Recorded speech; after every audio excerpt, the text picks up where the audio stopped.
Oui. Voilà, parce que quand tu parles un art, il faut déjà installer, je dirais, comment dirais-je, une solidarité entre les artistes. C'est ça. Donc voilà, il faut déjà que la solidarité règne entre les artistes. C'est-à-dire, tu sais tendre la main à ton frère. Aujourd'hui, par exemple, je reçois, par exemple, une proposition, mais si je vois que voilà, ça peut faire du bien aussi à mon frère qui a aussi besoin d'émerger, Oui. moi, ça ne m'empêche pas de l'incruster, tu vois, dans le projet. Oui. Et c'est ce qui a manqué aux artistes congolais. Donc, c'est-à-dire, on ne se tend pas la main. Nous, on est là, on garde tout pour nous. On est là, bon, je ne m'attaque pas à la vieille époque, mais je dirais que c'est un système qu'on a connu qui a toujours existé avant. Oui. Donc voilà, parce que depuis le 15e siècle, la rumba aujourd'hui, la rumba congolaise reste un peu stationnée. C'est ça. La rumba reste stationnée, ça il faut le dire, mais c'est une musique qui est beaucoup écoutée. Moi, il y a un ami à moi qui est au Vietnam. Un jour, il m'a appelé, il m'a dit non, Géco, il y a une chanson rumba Congo que tu as chantée ici, dans l'émulation que je te parlais tout à l'heure, entre moi et mon frère Alain Pella. Oui. Il m'a dit, mais Géco, j'étais surpris dans une radio salsa ici, tout ça. Ils ont passé la chanson et puis moi, je ne croyais même pas que c'était toi. Parce que la chanson, il y a le message qui passe en italien et puis un peu espagnol, tout ça. Il dit, mais seulement après, quand ils ont parlé de ton nom, Bourron Pella, moi je dis, mais putain, mais ça c'est un truc de ouf ça. Mon frère, ici au Vietnam. Et moi je sais pas, je sais même pas que voilà, il y a une radio là-bas, une channel qui passe ma chanson Rumba Congo. Donc c'est un peu dans ce sens-là. Donc il faut qu'on se tende la main. Nos prédécesseurs, c'est-à-dire, je vais dire, nos vieux, bien qu'ils sont encore là, mais c'est la génération, je vais dire. C'est-à-dire, eux, ils ont eu cette opportunité, cette chance de recevoir pas mal de bonnes propositions. Mais les problèmes, ils l'ont mal géré. Ils l'ont mal géré. Et voilà, c'est ce qui a fait que, voilà, aujourd'hui, dans cette musique, on parle de rabais. Mais en temps normal, la musique congolaise ne connaît pas de rabais. Mais c'est juste une musique qui est mal promotionnée. Oui. Qui a besoin d'un coup de pouce. Donc c'est sur cette voie-là. Et maintenant pour arriver sur ces éléments-là, il faut d'abord s'étendre là. Mais il faut que les artistes s'entendent. Il faut qu'il y ait des échanges culturels entre nous. De temps en temps, featuring avec un tel artiste, un tel artiste. Je crois que c'est de cette façon-là que nous allons aboutir à un objectif positif. Donc voilà, c'est ce qui manque dans cette musique-là. Mais c'est une musique, moi je suis contre que les gens disent oh, la musique congolaise, elle est comme ça, elle est un peu... Non, il n'y a pas de rabais dans cette musique. Mais c'est juste qu'elle est mal promotionnée et puis il y a trop de... On reste trop focus, trop concentré, oui. Tu vois, sur des querelles, sur des futilités, des accessoires, tu vois.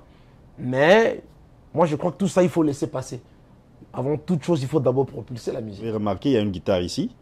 Nous allons lui laisser nous faire déguster cette rumba à travers ses doigts et sa belle voix. Et... quand nous allons revenir, nous allons lui demander, ça fait 3 fois que j'ai compté, il a parlé du gecko. Je ne sais pas s'il y a un animal dans cette salle. Et je n'entends que parler du gecko, du gecko. Nous allons savoir le gecko dont il parle et pourquoi gecko.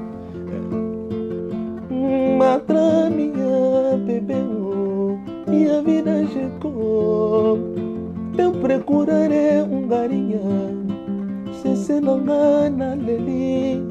Motazo kufa bino bokanisa kosa sentima na ngai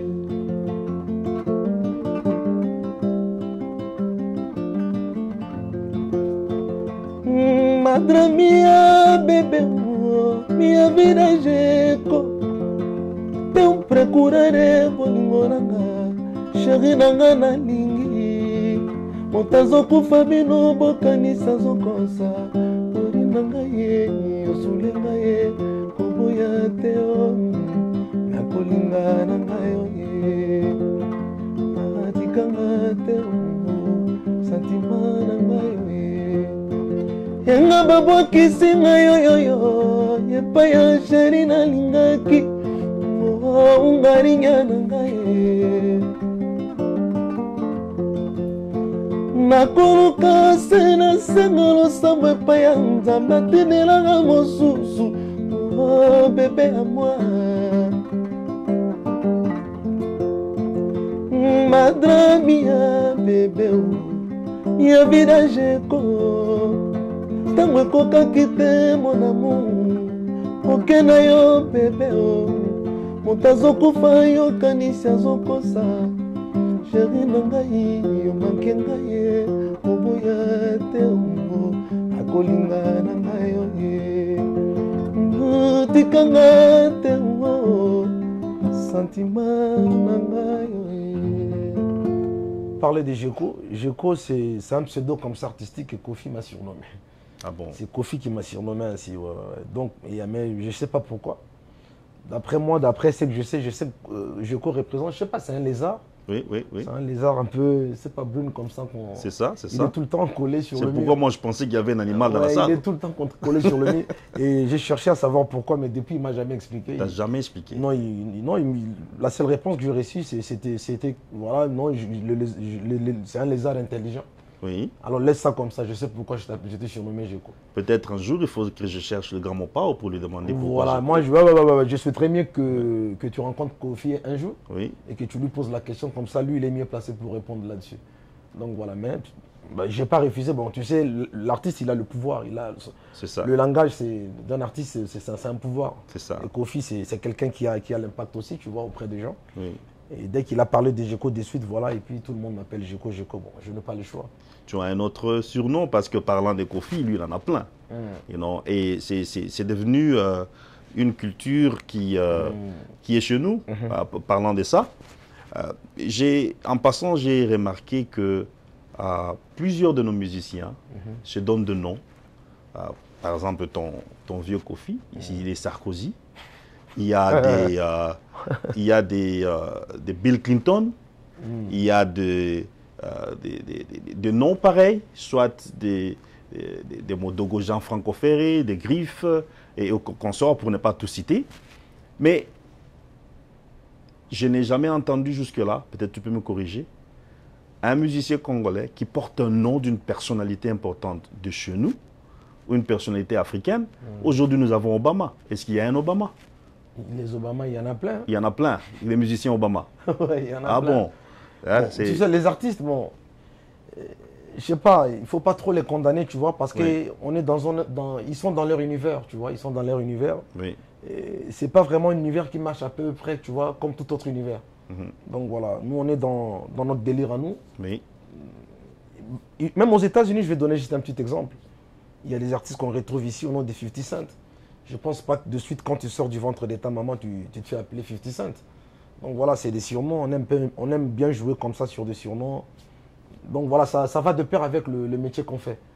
Ouais. Mais ça n'a rien à voir avec, tu vois, que ça sert à rien que les gens le prennent dans le mauvais sens. Non, mais c'est normal. Oui, c'est pas question de prendre ça dans le mauvais sens typiquement. Mais ce que nous remarquons, c'est dans ces surnoms, parce que tu as parlé d'une culture, il me semble que nous cherchons à vénérer, s'il faut le dire, ou à donner une importance au nom. Pourquoi ça? Bon, ça n'a rien à faire avec toi. Je suis content d'entendre que tu n'es qu'un Djeko. Ouais, il y a il y a récent, on m'a surnommé encore Jaman. Jaman, ça c'est à cause de ton style. Non, ça c'est la communauté. La communauté, c'est les petits, tu vois. On a quand même des fans qui nous soutiennent, qui soutiennent ce que nous faisons.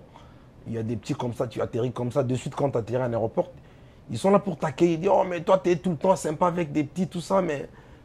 Tu vois, la jeunesse, des fois, tu es là, tu partages, tu prends le temps avec nous. Donc, toi, tu es Jaman. Tu dis, mais petit, mais moi, Jaman, comment? Non, mon vieux, toi, tu es Jaman. Donc, Jaman, c'est l'enfant de Dieu. Tu ne peux qu'accepter. Il te dit que non, Jaman veut dire, c'est l'enfant de Dieu. Tu dis, ah bon? Tu n'as rien à faire, tu ne peux qu'accepter. C'est ça. Et partout, tu passes, bon, dans chaque coin, tu passes, ah, Jaman, ça va, Jaman. Tu ne peux rien faire. Ouais, ça. Voilà. Mais bon, tu te sens réjoui, tu te sens aimé, tu te sens aimé. Quelque part, tu dis, bon voilà, il y a des gens qui nous donnent des surnoms, il y a des gens, bon. Mais en temps normal, tu sais que je ne porte pas ces surnoms-là. Nous cherchons plus à avoir des noms de notre aspect.